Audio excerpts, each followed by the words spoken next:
지금은 아는 것이 힘이다. 시간입니다.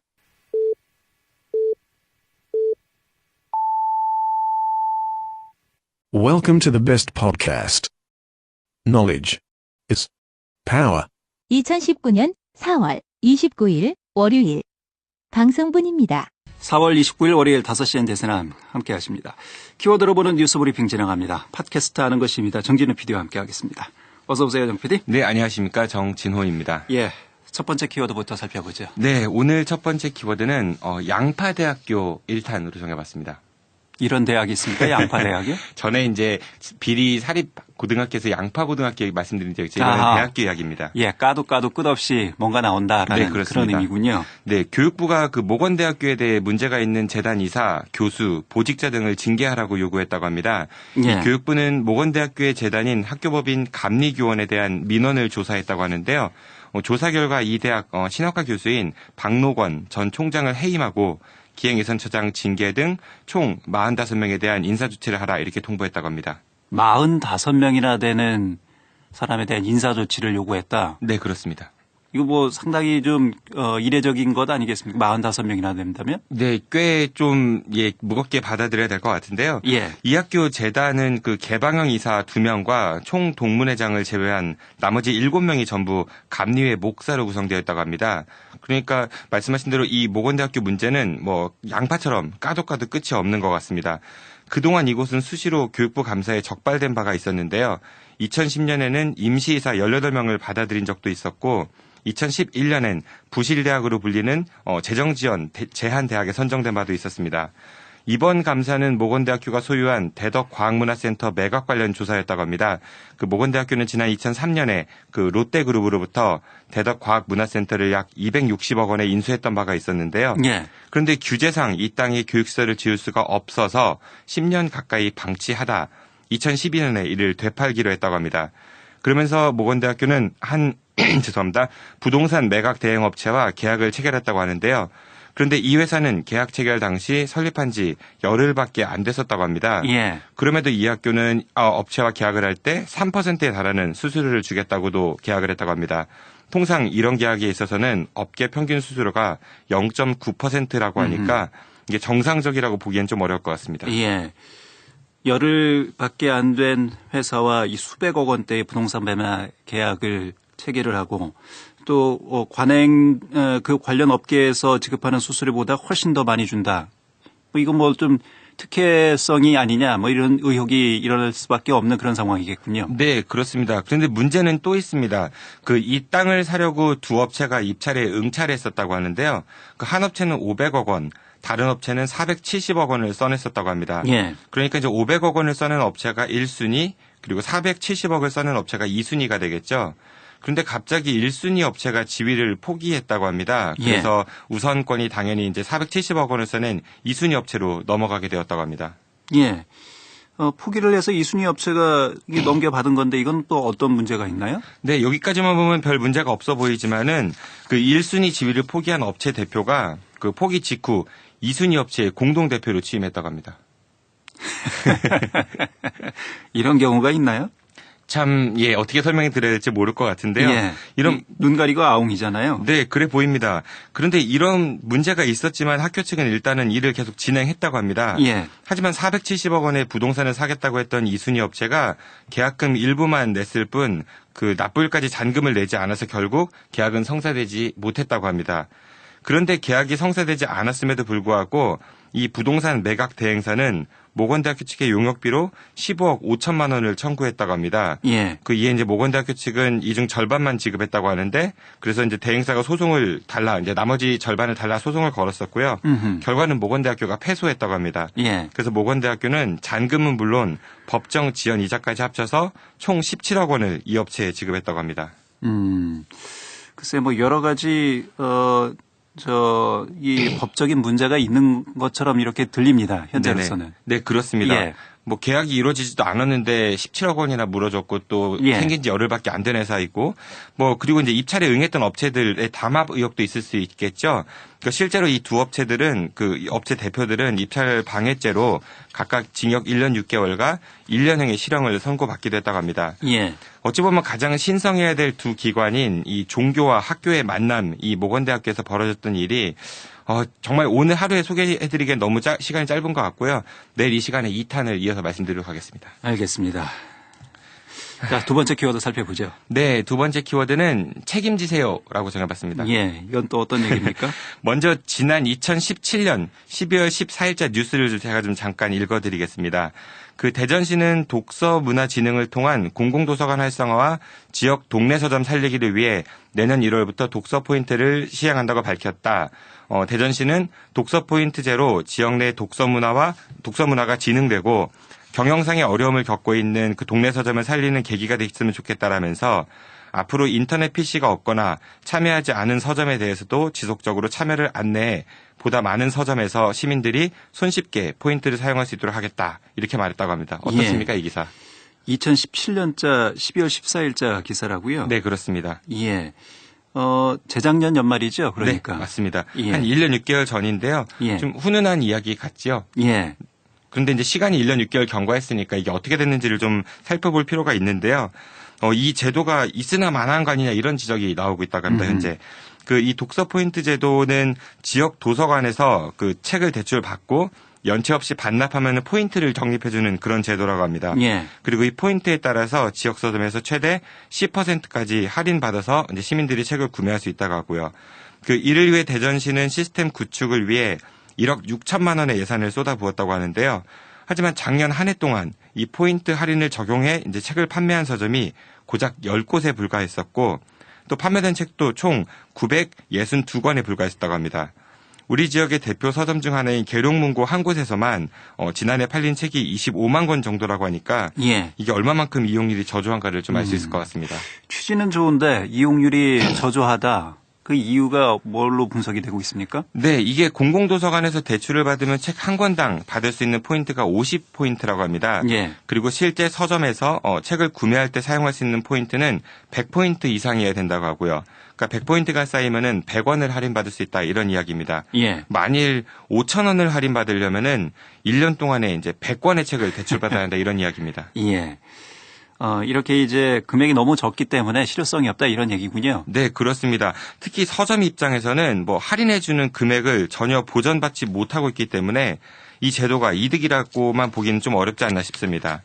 하지만 이런 문제점에 대해서 그동안 여러 차례 지적이 있었음에도 불구하고 대전시는 제도만 만들어 놓고 이를 개선할 움직임은 전혀 보이지 않고 있다고 합니다. 좋은 취지라고 선전하고 또 예산을 1억 6천만 원이나 썼는데 결과가 이렇다면은 좀 뭔가 대책을 마련해야 되지 않을까 싶습니다. 대전시가 좀 말값과 돈값을 좀 했으면 좋겠습니다. 예. 자, 키워드로 보는 뉴스 브리핑 팟캐스트 하는 것입니다. 정진우 PD와 함께했습니다. 정 PD 수고했습니다. 고맙습니다. 2019년 4월 30일 화요일 방송분입니다. 5시 NDS남 화요일 순서 함께하십니다. 키워드로 보는 뉴스 브리핑 진행하겠습니다. 팟캐스트 하는 것입니다. 정진우 PD와 함께합니다. 어서 오세요, 정 PD. 네, 안녕하십니까. 정진호입니다. 예. 첫 번째 키워드는 어제에 이어서 오늘도 양파대학교네요. 네, 그렇습니다. 양파대학교 2탄입니다. 예. 어제 교육부로부터 전임 총장을 비롯한 45명에 대한 인사조치 권고 통보를 받았던 모건대학교에 대해 말씀드렸었는데요. 예. 어제 이야기를 조금 정리하자면은 모건대학교가 대덕 과학문화센터 매각과 관련해서 개업한 지 열흘밖에 되지 않는 신생 부동산 매각 대행 업체에 업계 평균인 0.9%보다 높은 3%의 수수료 계약을 했고 또 이 매각 입찰에 응했던 두 업체의 대표가 담합 의혹이 있었음에도 불구하고 일을 진행했던 점, 그리고 실제 매각이 이루어지지 않았음에도 불구하고 수수료와 법정 지연이자 등 17억 원을 이 업체에 지급했던 일에 대해서 말씀드렸습니다. 예, 어제 이 문제에 대해서 여러 의혹이 있다 이런 얘기였죠. 네, 오늘은 그 다음 이야기입니다. 모건대학교 측은 이 신생 부동산 매각 대행업체에게 토지 사용 권한을 우선 협상 대상자에게 주도록 했다고 합니다. 그래서 이 승낙서를 바탕으로 당시 우선 협상 대상자였던 업체는 이곳에 오피스텔을 지으려고 했지만 잔금을 납부하지 않아서 이제 계약이 성립되지 않았고 그래서 실제로 건축이 이루어지지는 않았다고 합니다. 예. 그런데 건축주가 모건대학교가 아니라 우선 협상 대상 업체라는 점이 문제라고 합니다. 모건대학교 측은 이 계약이 이루어지지 않았으니까 건축주 명의를 돌려달라 이런 소송을 냈었지만은 1심부터 대법원까지 모두 패소했다고 합니다. 그래서 땅 주인은 모건대학교, 그리고 이제 건축물 사용권은 우선 협상 대상 업체에 있는 그런 기이한 상황이 계속 이어지고 있다고 합니다. 예. 땅의 주인은 학교이고 건축물 사용권은 다른 업체가 지금 가지고 있다 이런 얘기인데 이로 인해서 발생하는 문제점들은 어떤 것들이 있죠? 그러니까 뭐 할 수 있는 일이 딱히 없는 거죠. 정말 돈은 돈대로 쓰고 일이 이상하게 꼬였다고 볼 수 있을 것 같습니다. 예. 이 학교 재산은 그 말 그대로 재단 임원들 것이 아닌 학교 구성원 모두의 것 아니겠습니까? 당연하죠. 네, 이 중에는 그 학생들의 피 같은 등록금도 있을 테고요. 또 국민의 혈세로 지원받은 그 국고 지원금도 있을 테고. 그런데 이제 모건대학교는 이 소송을 위해서 또 3,400만 원이나 지출을 했다고 합니다. 그 이에 교육부는 일이 이 지경에 이르기까지 된 데에는 그 이사회의 책임이 크다고 보고 박노건 전 총장을 비롯해 전 기획예산처장 그리고 전 기획예산처 부처장을 중징계하라 이렇게 요구를 했다고 합니다. 예. 석연치 않은 위탁 계약 그리고 매매 계약 여러 과정에서 지금 문제점이 나타나고 있다 이런 얘기군요. 네, 그 피해가 고스란히 이제 학생들에게 또 학교 명예에 돌아가지 않을까 싶고요. 그럴 수밖에 없겠죠. 네. 예. 하지만 그 실제로 징계를 받는 사람들은 고작 10명에 그칠 것 같다고 합니다. 예. 그 당시에 이사 대부분은 이미 임기가 만료된 상태이고 또 다른 사안으로 문제가 된 교직원들 역시 뭐 대부분 정년 퇴임을 했거나 아니면은 징계 시효 경과로 책임을 물을 수 없기 때문이라고 합니다. 예. 문제는 드러났는데 책임을 물을 사람이 없다. 뭐 우리 사회에서 늘 있어왔던 그런 얘기하고 뭐 거의 비슷한 그런 현상이네요. 네, 그렇습니다. 그래서 일각에서는 일부만 잡아내는 솜방망이 처벌 아니냐 뭐 이런 지적이 일고 있다고도 합니다. 예. 실제로 석연치 않은 이유로 재임용에 탈락했다가 그 승소한 그 이명옥 교수가 교육부가 임기 만료를 이유로 책임을 묻지 않는다고 했는데 뭐 이번 일은 형사처벌을 해야 될 사안이다 이렇게 본다. 학생들 등록금을 이런 식으로 쓰는 게 말이 되느냐라는 말을 하기도 했다고 합니다. 그런데 모건대학교 재단 측은 아직도 교육부 요구를 이행하지 않고 있다고 합니다. 그 교육부가 이번 감사에서 지적한 일은 이 대덕과학문화센터 관련 문제뿐만 아니고요. 그 학교 내 편의점 등 그 4개 업체와의 임대차 계약을 그 공개 입찰이 아닌 수의계약으로 맺었다는 점, 그리고 이모 교수의 재임용을 거부했다가 재판에서 패소하자 이 손해배상금을 법인 재정이 아니라 교비에서 끌어다 썼다는 점, 그리고 승진 최저 그 소요 연수에 미달한 그런 직원을 승진시킨 점, 전 관리처장이 통학버스 기사에게 수시로 욕설과 폭언을 퍼붓고 장애인 비하 발언했던 점들을 모두 적발해서 징계를 요구했다고 합니다. 정말 까도 끝이 안 보이는 것 같습니다. 예. 알겠습니다. 두 번째 키워드 살펴보죠. 네, 두 번째 키워드는 서민의 애환이라고 정해봤습니다. 예, 어떤 내용입니까? 그 서민의 애환하면 어떤 게 우선 떠오르시죠? 서민의 애환이요? 네. 글쎄요, 뭐 서민들이 느끼는 애환이야 뭐 한두 가지가 아니라서 딱히 뭐라고 꼬집어 말할 수는 좀 없겠습니다만. 네, 서민의 애환을 달래주는 거는 그렇다면은 우리가 쉽게 볼 수 있는. 예, 뭐 술을 말씀하시는 건가요? 네, 소주가 뭐 대표적으로 예. 얘기를 할 수 있겠죠. 그 얼마 전 그 오비 맥주가 카스 등의 맥주 가격을 평균 5.3% 인상한 바가 있었는데요. 예. 내일부터는 업계 1위인 그 하이트 진로도 원가 상승 요인이 발생했다면서 소주 출고가를 65원 올리기로 했다고 합니다. 예. 소주값이 오른다. 이거 뭐 또 퇴근하고 삼겹살에 소주 한 잔 드실 많은 직장인들에게는 또 허탈한 소식이군요. 네, 그렇습니다. 그런데 이 제조 원가 상승에 또 최저임금 얘기가 나옵니까? 네, 뭐 그렇게 보도하는 언론들이 좀 있습니다. 예. 그 문화일보를 비롯해 경향신문, 서울경제신문 등은 이 소주 출고가 인상이 최저임금 인상이 영향이었다, 뭐 이런 식의 보도를 했다고 하는데요. 그 내용이 정확하게 최저임금 영향이 있다라고 단정하는 게 아니라 그런 이야기가 있다라는 식의 일종의 뭐 카더라 통신처럼 보도를 했다고 합니다. 예. 보도 내용을 보면은 최저임금이 올라서 배송기사를 구하기 어렵고 그게 이제 인건비와 물류비 부담으로 이어져서 부득이하게 소주값을 올릴 수밖에 없다라는 식의 내용이었다고 합니다. 하지만 정작 하이트 진로 측에서는 이번 소주 가격 인상이 그 세병 사용률, 용기 취급 수수료, 포장 재료비, 연료비, 전력비 등이 증가했기 때문이지 이 최저임금과는 무관하다 이렇게 밝혔다고 합니다. 예. 그리고 또 한 언론에서 그 회계 재무 전문가들과 함께 이 하이트 진로의 재무 제표를 좀 분석해 봤다고 하는데요. 그 결과 이제 최저임금이 16% 넘게 오른 2018년에는 오히려 인건비 부담은 상대적으로 적었다고 합니다. 그리고 운송비 부담 역시도 이전보다는 적었다고 합니다. 좀 기이한 현상이네요. 업체에서는 최저임금 탓이 아니라고 하는데 언론에서는 최저임금이다 이렇게 분석을 하고 있고요. 예, 그러니까 이게 기승전 최저임금 인상 이런 이야기들이 많았던 것 같은데 예. 이런 것 좀 이제 그만했으면 좋지 않나 싶습니다. 그런데 이제 업계 1인 하이트진로가 소주 출고가를 인상을 하자 이제 다른 제조사들도 가격 인상을 놓고 고심하고 있다고 합니다. 그 2015년엔 그 한 차례 소주 출고가가 동시에 오른 적이 있었었는데요.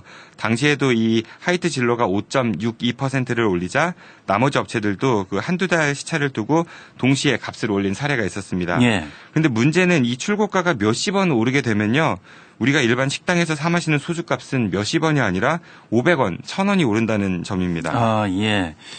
글쎄 대부분이 이제 뭐 식당에서 그리고 유흥주점에서 이렇게 소주를 마시잖아요. 그러니까 일반 소비자들이 그 마트에서 사는 소주 단가하고는 좀 다르지 않습니까? 네, 그렇습니다. 근데 식당에서는 이 소주 가격이 몇십 원 오른 거 가지고 보통 500원, 1000원 이렇게 인상을 하니까 예전만 예. 해도 한 병에 3,000원이었었는데 요즘은 거의 다 4,000원을 받고 있지 않습니까? 예. 근데 또 이게 65원이 오르면요.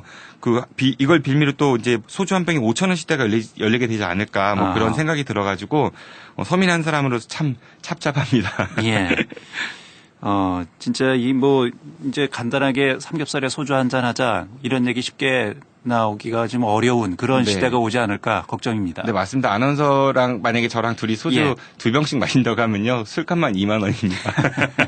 그래도 반가운 소식이 하나 있습니다. 그 우리 지역 향토 주류업체인 그 맥기스 컴퍼니가 올해 소주 출고 가격 인상에는 동참하지 않기로 했다고 합니다.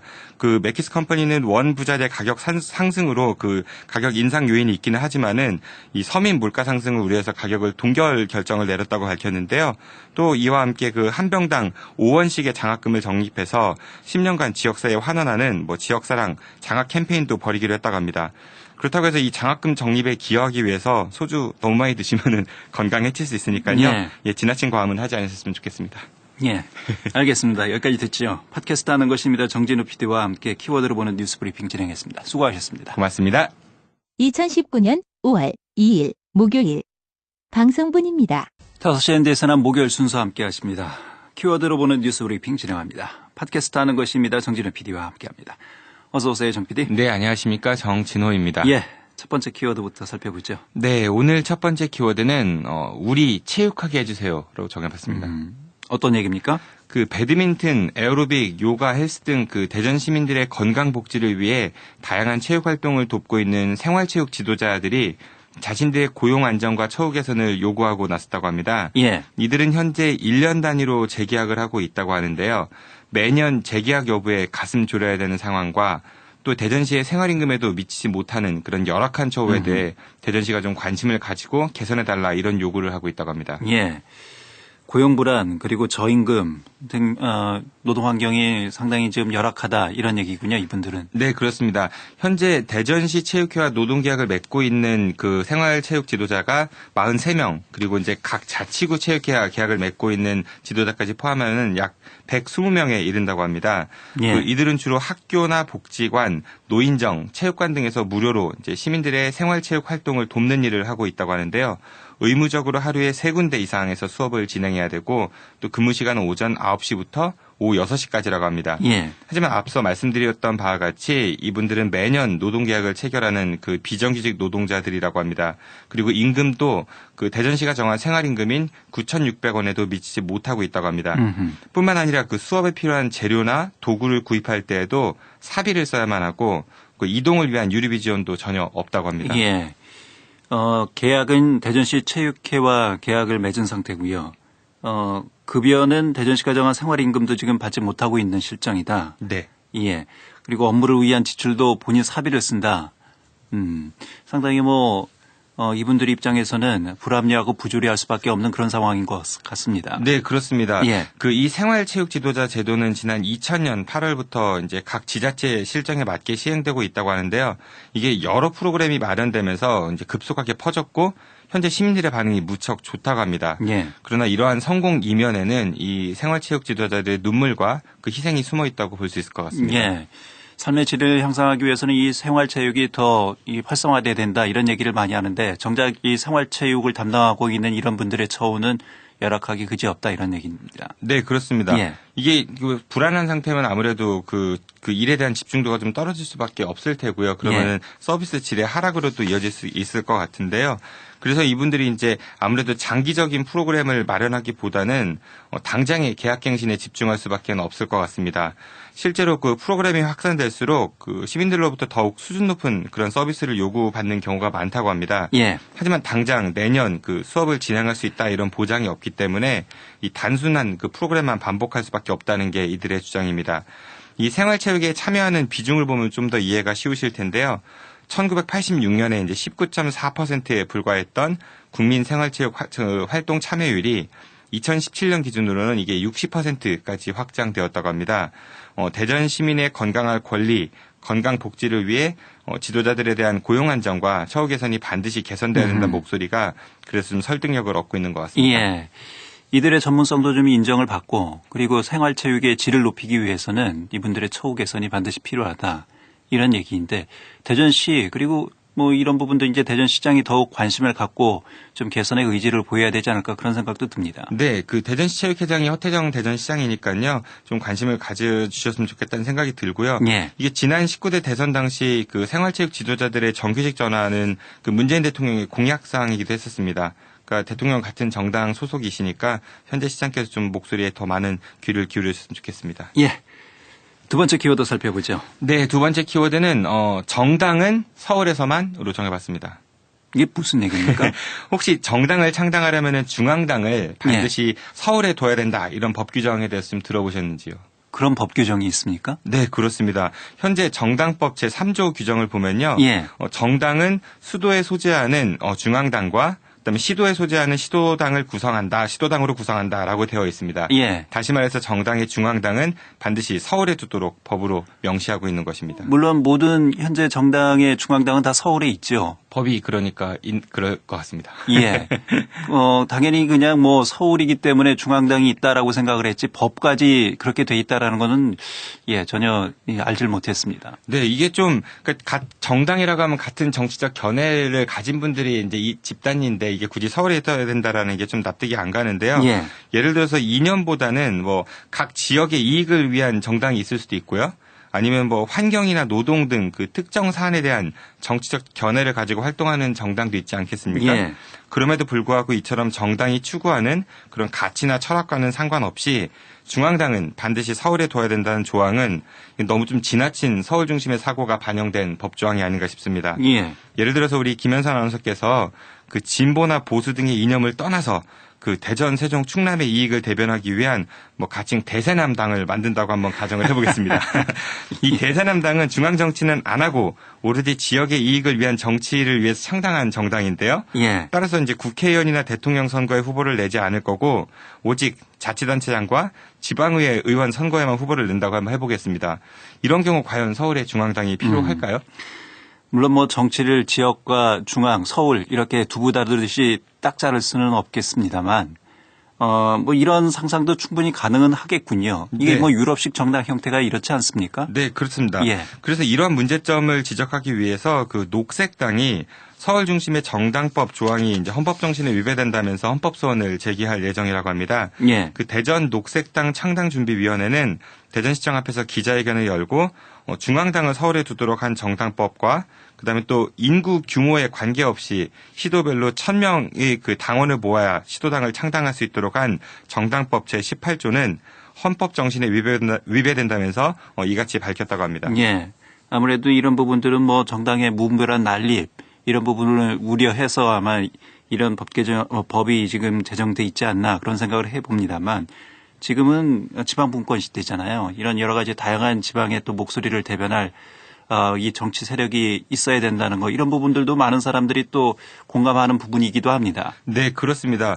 또 이들은 그 현재 정당법에서 사용하고 있는 이 중앙당이란 용어 자체도 문제가 있다는 입장입니다. 예. 이 중앙당이란 용어를 그래서 뭐 전국당 이렇게 바꿔야 되지 않냐 이런 주장도 하고 있고요. 뿐만 아니라 그 정당법 18조 아까 말씀드린 걸 보면은 이게 이제 일률적으로 시도별로 그 1000명 이상의 당원을 모집해야 그 시도당을 창당할 수 있게 되어 있습니다. 근데 이제 인구가 1,300만이나 되는 경기도나 그다음에 인구 30만의 세종시가 이제 같은 기준을 적용받는 것도 역시 불합리한 차별이라고 주장을 하고 있습니다. 예. 즉 이 법조항이 아무런 객관적 근거 없이 정해진 것이며 결국 거대 정당들이 자신들의 그 기득권을 지키기 위해서 만든 조항에 불과한 것이므로 국민 누구나 자유롭게 정당을 만들어 정치에 참여할 수 있는 그런 권리를 부여한 헌법 정신에 위배된다 예. 이런 이야기를 하고 있습니다. 예. 우리 사회의 뭐 중앙 중심적 사고가 반영된 여러 가지 제도 그리고 뭐 사회 문화 등 많이 있습니다.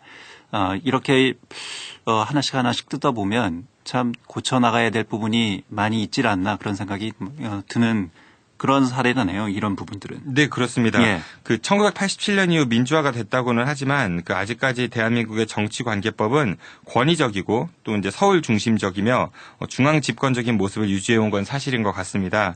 그래서 많은 분들께는 다소 생소할 수 있는 그 원외 소수 정당인 녹색당의 이번 헌법 소원이 우리나라 전체뿐 아니라 그 지역 정치 문화에 어떤 그 영향을 끼치게 될지는 한번 주목해 볼 이유인 것 같기도 합니다. 예, 상징적인 의미도 분명히 있을 것 같습니다. 네, 그렇습니다. 예.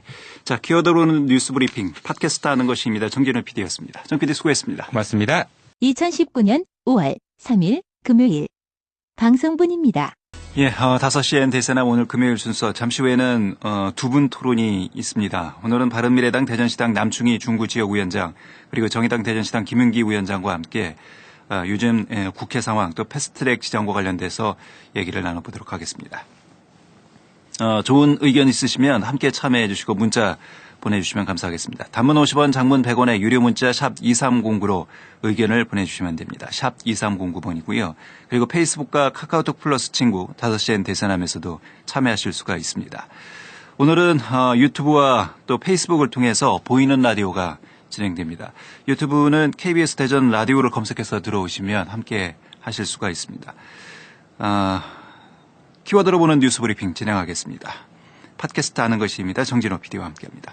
어서 오세요, 정 PD. 네, 안녕하십니까. 정진호입니다. 예, 첫 번째 키워드부터 살펴보죠. 네, 오늘 첫 번째 키워드는 빠른 덫으로 정해봤습니다. 빠른 덫.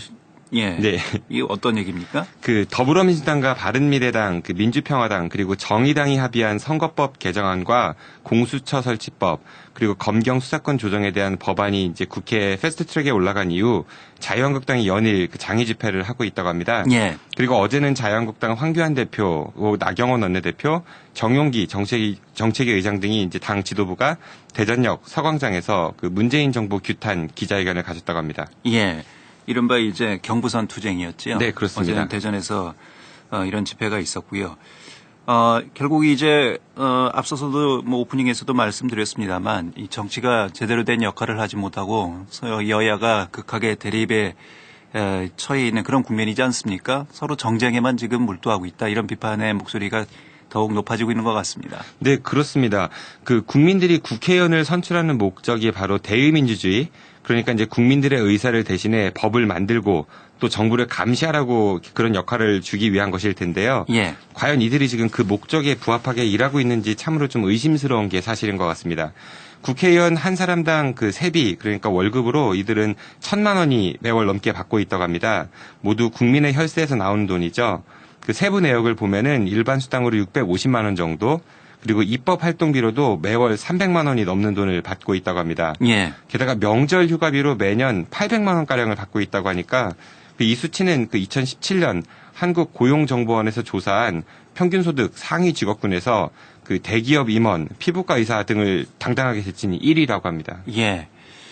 일반 직장에서는 문호동 모임금이 정확하게 적용이 됩니다. 네, 그렇습니다. 예. 근데 국회의원들은 예외죠. 네, 이게 정말 그 이분들이 일을 안 하고 또 뭐 세비 반납 이런 얘기들도 간혹 나오긴 하는 것 같은데 예. 실제로 이루어지는 거는 뭐 보질 못한 것 같고요.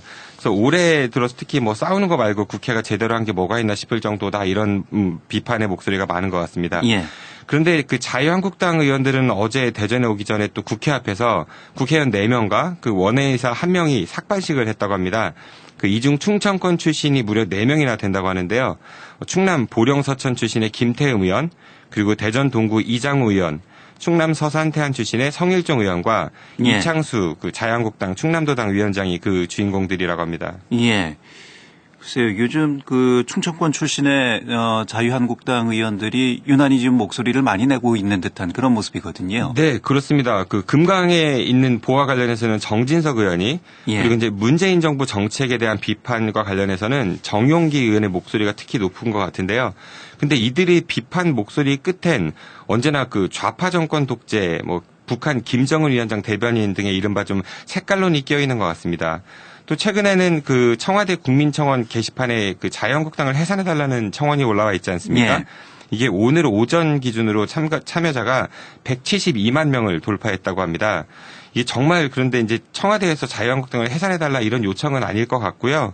그거보다는 자유한국당에 대한 국민들의 민심이 좀 반영된 결과가 아닐까 뭐 이런 해석이 좀 타당할 것 같은데요. 예. 하지만 이들은 이건 역시 뭐 북한에서 조장해서 한 것 아니냐 이런 이야기를 의총이나 언론에서 공공연하게 하고 있다고 합니다. 예. 정진석 의원은 북한 조평통의 성명이 나온 뒤에 이제 청와대 게시판에 자유한국당 해체 청원글이 올라오기 시작했다 뭐 이렇게 말했고 정용규 의원은 국민청원 배후엔 북한이 있다라고 주장하면서 그 이후로 대남선전 매체인 우리민족끼리가 그 한국당 해체를 주장했고 그로부터 나흘 뒤에 이제 청와대 청원이 올라왔다는 이런 이야기를 하고 있다고 합니다. 또 일각에서는 이 청와대 청원이 북한이 참여하고 있다 뭐 이런 주장도 하고 있다고 합니다. 예. 정치가 뭐 본질적으로 정권을 위해서 서로 다투고 네. 또 경쟁하고 하는 건 뭐 당연한 정치의 본질일 수는 있습니다만 언제까지 우리가 이렇게 근거 없는 이 색깔론 그리고 서로 그 금도를 넘어서는 비방 국민들은 그걸 언제까지 좀 견뎌내야 할까요? 네, 정말 그 국민의 한 사람으로서 참 답답하다는 생각이 들 수밖에 예. 없습니다. 네. 그런데 오늘 키워드가 이게 빠른 덫인데 네. 뭐 키워드 빠른 덫하고 이게 무슨 관련이 있습니까? 그 어제 대전역에서 황교안 대표가 이제 여야 사당의 패스트트랙 처리에 대해서 좀 비판 발언을 했었는데요. 예. 말실수였던 것 같긴 하지만은 이 패스트트랙 으로 들리는 말을 하다가 바로 패스트 트랙으로 정정한 일이 있었습니다. 그 영어로 트랩 하면은 이제 덫이란 뜻이죠. 예. 그러니까 이런 자유한국당의 색깔론 행보가 좀 그들 스스로 덫에 빠지게 되는 결과를 초래하지 않을까 싶어가지고 키워드를 이렇게 정해봤습니다. 그 이념 때문에 얼마나 많은 국민들이 그동안 고통을 좀 받아왔습니까? 그 세계에서 유례가 없을 정도로 도심 한복판에 원자로와 많은 핵 폐기물을 가지고 있는 대전, A형 간염과 홍역으로 비상이 걸린 대전, 청산가스가 2년 가까이나 몰래 배출되고 있었던 충남, 위험한 작업 현장에서 산업재해로 목숨을 잃었던 대전 충남의 비정규직 노동자들, 이런 사안들의 해결을 위해 그 우리 지역의 건강한 보수 정치인들이 정부의 대책 마련을 촉구하면서 단식을 하거나 삭발을 하거나 장애투쟁하는 걸 좀 봤으면 좋겠습니다. 예, 알겠습니다. 야, 두 번째 키워드 살펴보죠. 네, 두 번째 키워드는 백문이 불여일견으로 정해봤습니다. 예, 이거 어떤 내용입니까? 그 얼마 전 환경부 조사 용역에서 세종보 해체 권고가 나온 적이 있었죠. 이에 세종시는 정부 방침을 존중한다는 입장이었었는데요. 그런데 이제 환경 모니터링 기간이 더 필요하다면서 사실상 반대 입장으로 돌아섰다고 합니다. 예. 그 이춘희 세종시장은 최소 2, 3년 정도는 모니터링을 더 한 뒤 그 결과를 지켜보고 그 다음에 새 정부를 해체할지 말지를 결정하더라도 늦을 게 없다라는 입장을 밝혔다고 합니다. 예. 이춘희 세종시장은 뭐 집권당인 더불어민주당 소속인데 당과 그리고 현재 이 정부의 그 방향하고는 조금 다른 그런 지금 결정을 내린 게 아니냐 이렇게 지금 얘기가 나오고 있는 것 같아요. 네, 그렇습니다. 그런 이유가 있을 것 같긴 한데요. 그 이춘희 시장은 현재 세종보는 상시 개방 상태여서 이게 보해체와 비슷한 효과를 낼 수 있다 뭐 이런 이야기를 하고 있다고 합니다. 또한 금강 보행교 등 그 친수 공간에 악영향을 줄 수 있다는 점도 내세우면서 예. 주민공청회 등의 그 여론을 반영해서 결정했다 뭐 이렇게 이야기하고 있다고 합니다. 예. 이게 보가 있으면 당연히 이제 수질 환경에 영향을 미칠 수밖에 없고 그리고 이게 또 계속 유지 관리를 해야 하기 때문에 많은 또 예산을 쓸 수밖에 없지 않습니까? 네, 그렇습니다. 그 현재 세종보를 비롯한 금강의 보들은 딱딱한 안반 위가 아닌 그 모래 위에 세워져 있다고 합니다. 그러니까 이제 기초가 튼튼하다고 볼 수는 없겠죠. 그 이런 상황 속에서 물이 이제 보 수문을 통해 흘러나가면서 그렇게 되면 이제 유속에 의해서 보 기초 구조물 아래가 패이는 그 일종의 세굴 현상이 일어나게 된다고 합니다. 예. 즉 보 구조물이 무너질 수도 있는 그런 그 안전성의 위험이 발생할 수도 있다는 이야기인 거죠. 그래서 이 보구조물의 안전성을 위해서 보강 공사를 1년에 서너 차례 하고 있다고 하는데 이 공사를 위해서도 매년 수억 원이 넘는 예산이 투입되고 있는 실정이라고 합니다. 예. 이거 밑 빠진 독에 물 붓기죠? 네, 그렇게 볼 수 있을 것 같습니다. 이 4대강 사업과 관련해서 이제 보호 관련해서요. 정치권에서 정말 여러 말들이 많은데요. 근데 이제 기자들 대동해서 잠깐 들르는 거 말고 이분들 중 과연 몇 분이나 평소에 강에 직접 가서 확인을 했는지 좀 물어보고 싶습니다. 과거 수문이 닫혔을 때의 강의 모습은 정말 처참하다고밖에 할 수 없었는데요.